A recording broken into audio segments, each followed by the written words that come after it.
Assalamualaikum warahmatullahi wabarakatuh. Perkenalkan, nama saya Ruslan Minanto dari Prodi Agroteknologi Pertanian semester 2. Saya akan menceritakan tentang kontra mekanisasi pertanian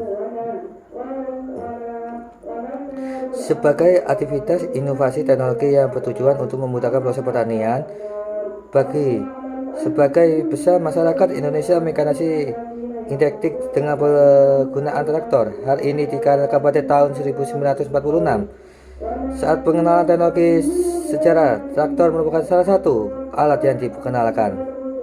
Sebagai negara agraris, masyarakat Indonesia sudah akrab dengan proses pertanian. Namun metode yang digunakan sebagai konvensional sehingga membutuhkan tenaga kerja yang banyak, biaya yang besar, hasil produksi yang relatif rendah, dan waktu pengerjaan yang lama.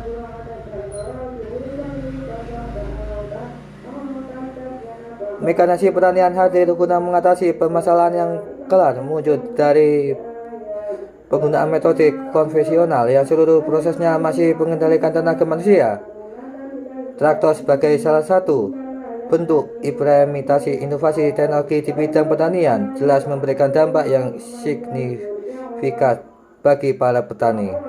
Bayangkan, satu traktor dapat melakukan pekerjaan pengolahan lahan, kultivasi, perawatan hingga panen. Bandingkan berapa banyak tenaga manusia yang digunakan untuk mengerjakan pekerjaan tersebut.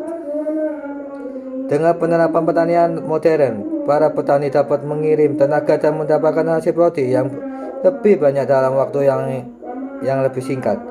Memang harus diakui, biaya yang harus dikeluarkan untuk memiliki alat dan mesin peranti tiada murah.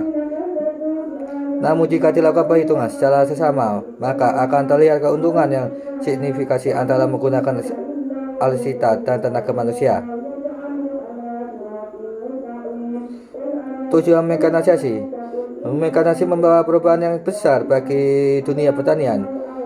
Berikut beberapa hal positif dan penerapan mekanisasi di dunia pertanian. 1.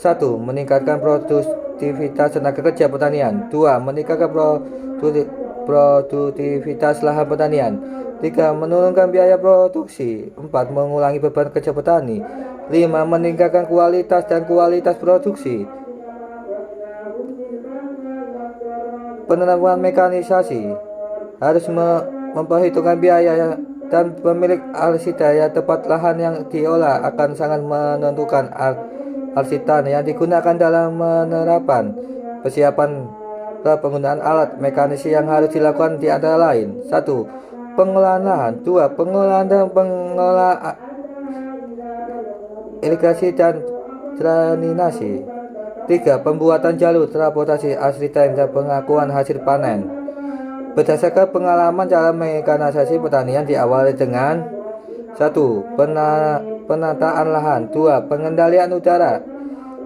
3. Penerapan teknologi biologi dan kimia. Mesin tanah.